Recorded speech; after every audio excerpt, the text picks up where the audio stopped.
The night of April 13, 1945, was cold and draped in a suffocating darkness over the Dutch city of Zwolle.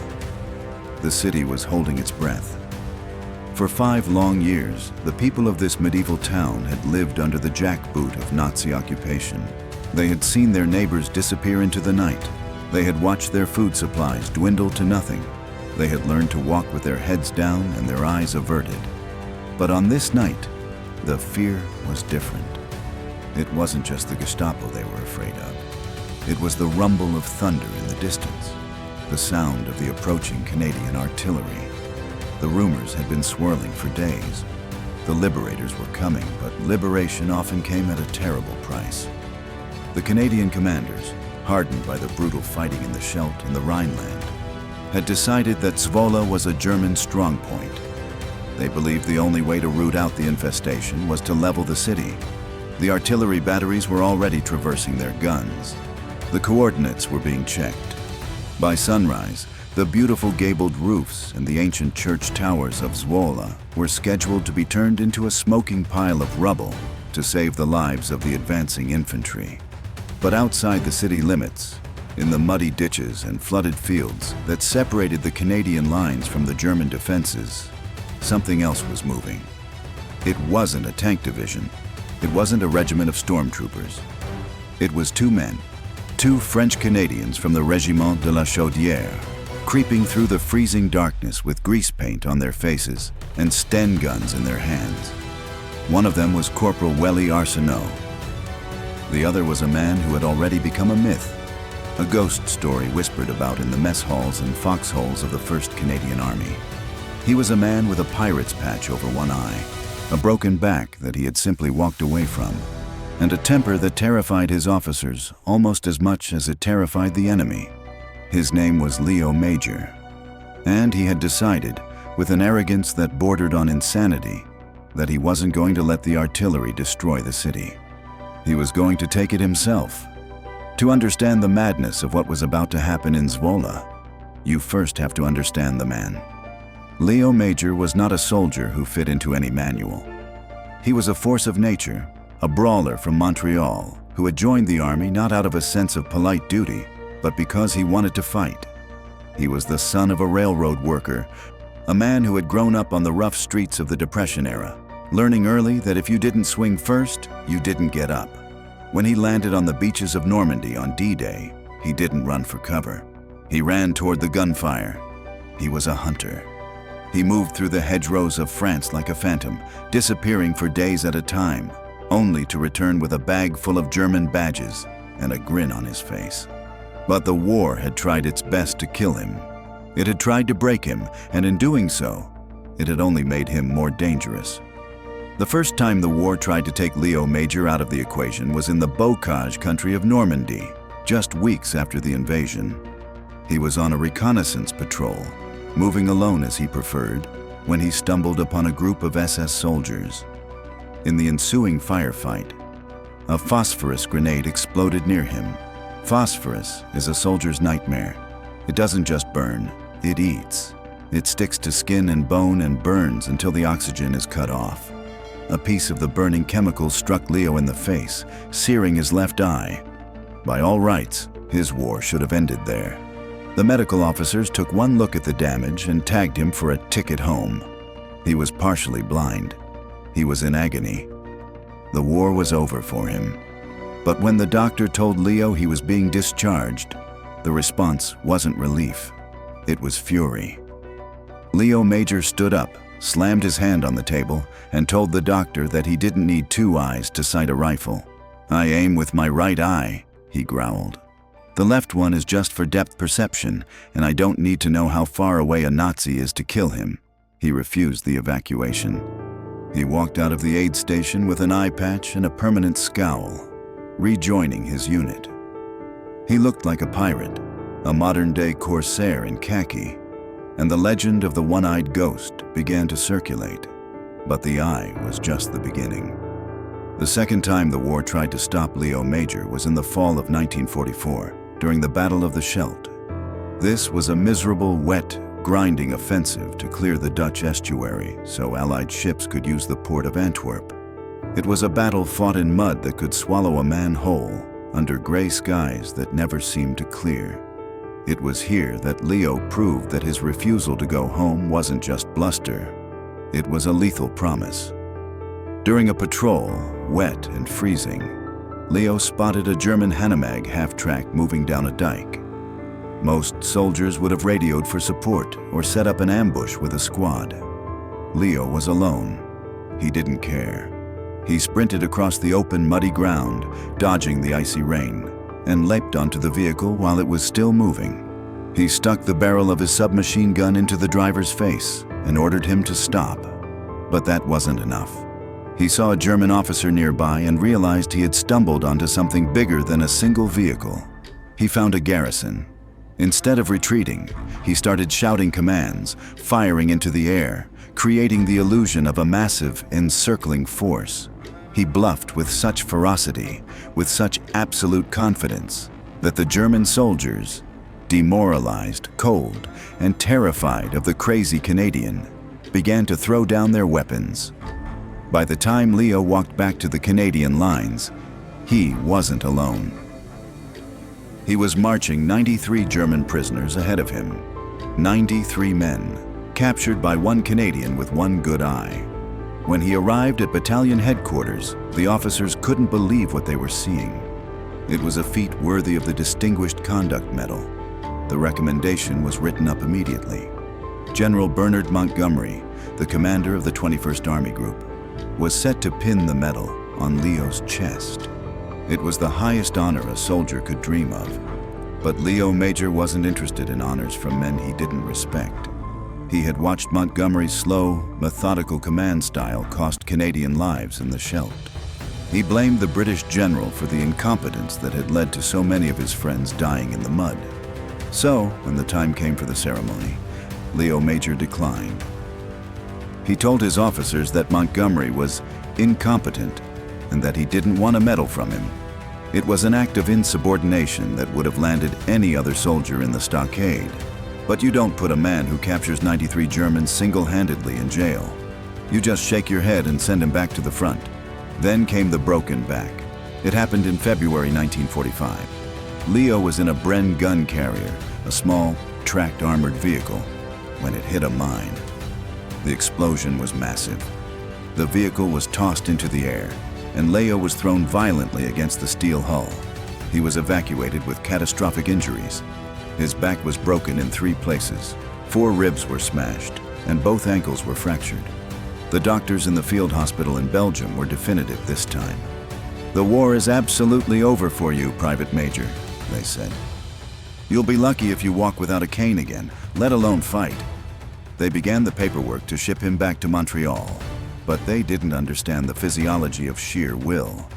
Leo lay in that hospital bed, staring at the ceiling, and decided that he wasn't going to finish the war on his back. He had heard his regiment was moving into Germany. They were going to finish the job, and he wasn't going to be left behind. A week later, he simply vanished from the hospital. He found a ride, possibly by stealing a jeep or hitchhiking with a supply convoy, and managed to track down the Regiment de la Chaudière in Holland. When he showed up at the camp, moving stiffly but standing upright, his commanding officer nearly fainted. Leo refused to let a doctor examine him. He claimed he was fine. He was in excruciating pain with every step. His spine a jagged line of agony, but the adrenaline and the hatred of the enemy kept him moving.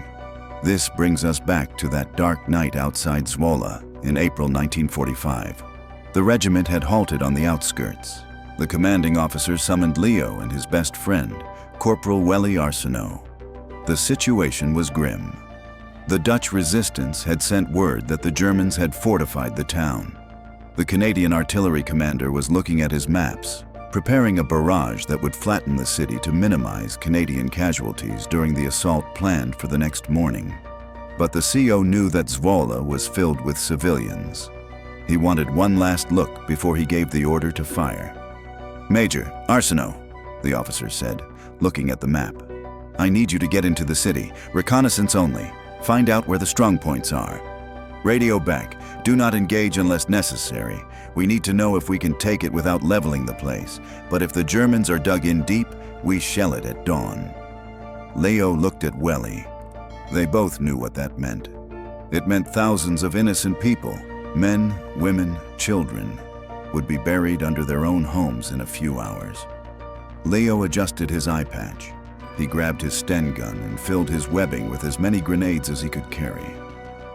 "We'll see what we can do, sir," he said. The two friends slipped into the darkness. The ground was wet, the air smelling of peat and unwashed bodies. They moved silently, using the drainage ditches for cover, bypassing the forward German listening posts. They reached the edge of the city, near the railroad tracks. It was quiet, too quiet. They crept past a farmhouse, the silhouette of the buildings dark against the starless sky.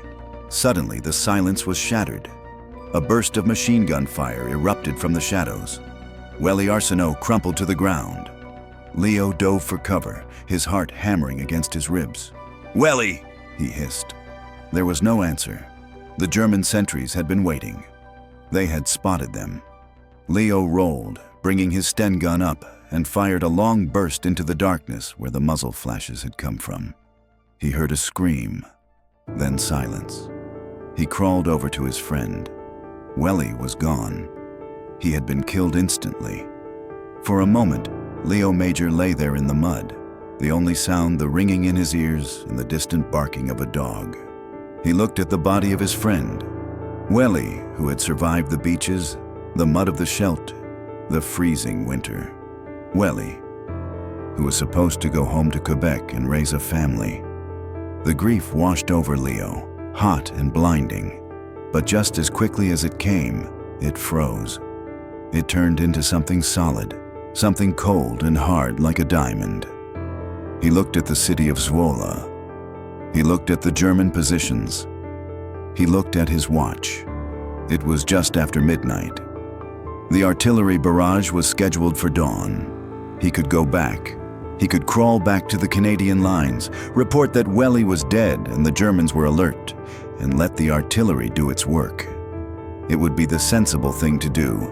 It would be the military thing to do. But Leo Major wasn't sensible, and he wasn't just a soldier anymore. He was a man possessed. He stood up. He took Welly's Sten gun and slung it over his shoulder. He took Welly's grenade bag and added it to his own. He was now carrying 2 submachine guns and a sack full of explosives. He adjusted his eye patch. "They killed my friend," he whispered to the darkness. "Now they're going to pay." He turned to the city. He wasn't going to reconnoiter it. He wasn't going to scout it. He was going to take it, alone. He was going to make the Germans believe that an entire Canadian division had just crashed through their lines. He was going to unleash so much chaos, so much violence, and so much noise that the entire garrison would panic. Leo Major took a deep breath, feeling the cold Dutch air fill his lungs. Then, he stepped out of the shadows and began to run toward the first German outpost. The one-eyed ghost of the Scheldt was coming for Zwolle, and he was bringing hell with him. Leo Major moved like a phantom. The anger over Welly's death had transformed into a cold, calculated tactical fury. He hit the first German outpost not with a shout, but with the sudden, violent intimacy of a knife in the dark. He disarmed the sentry before the man could reach for his rifle, shoving the barrel of his Sten gun into the German's gut. But Leo didn't pull the trigger. Killing one man wouldn't save the city. He needed fear. He needed a messenger. He dragged the terrified German driver out of his Kübelwagen. In a mixture of broken German and fluent French, which many of the officers understood, Leo barked out his lie. He told the trembling soldier that he was the advance scout for a massive Canadian force. He told him that thousands of troops were encircling the city right now, that the artillery was primed, and that anyone who didn't leave immediately would be vaporized. "Go," Leo hissed, shoving the man back toward the town center. "Tell your officers. Tell them the Canadians are already here." As the driver sped off in a panic, Leo began his work. He started running, with a broken back that sent jolts of electric pain up his spine with every step. He sprinted through the cobbled streets of Zwolle. He treated the city like a pinball machine. He would dash down an alleyway, fire a burst of machine gun fire into the air, toss a grenade into an empty courtyard to create a deafening boom, and then sprint to the next street over to do it again. He was creating a soundscape of invasion. To the Germans huddling in their barracks and command posts, it didn't sound like one man. It sounded like a platoon, then a company, then a regiment. He found a group of 10 German soldiers walking on patrol near the town square. Leo didn't hide. He charged them. He burst out of the shadows screaming like a banshee, firing from the hip. The Germans, already on edge from the rumors and the distant explosions, froze. In the dark, with this one-eyed demon sprinting at them, they assumed they were being overrun. They threw down their Mosers. Leo rounded them up, cursing at them, acting as if he had a dozen men behind him in the dark. He marched them to the edge of the city where the Dutch resistance was waiting in the shadows. He handed the prisoners over to the stunned Dutch fighters. "Watch them," Leo said. "I'm going back for more." And he did. For 4 hours, Leo Major waged a one-man war. He fought differently in every engagement to keep the Germans confused.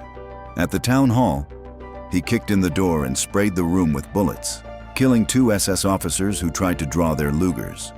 The rest surrendered. He dragged them out, handed them off, and ran back in.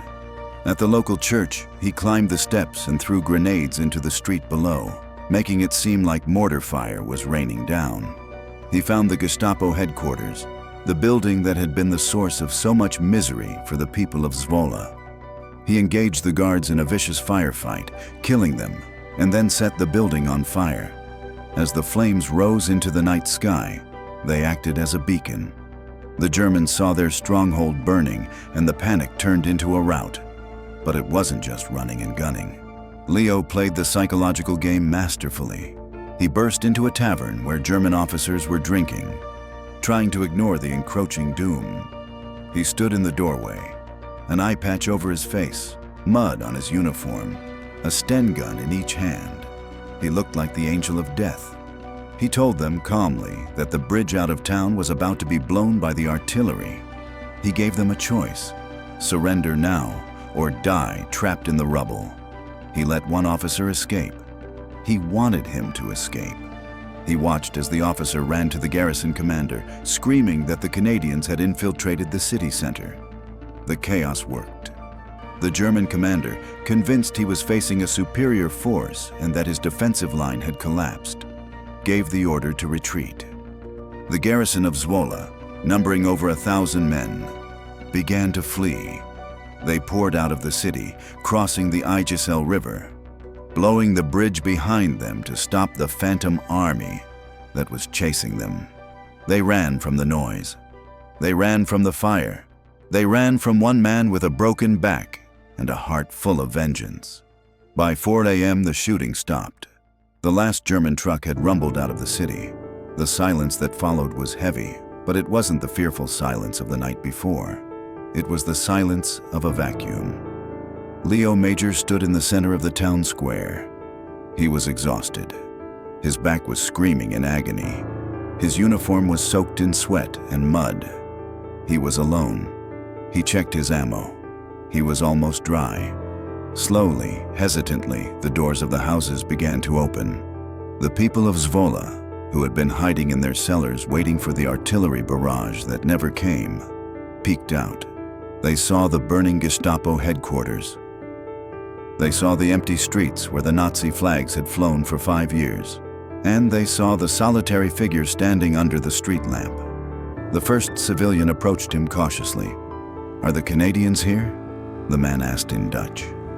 Leo looked at him with his one good eye, exhausted but triumphant.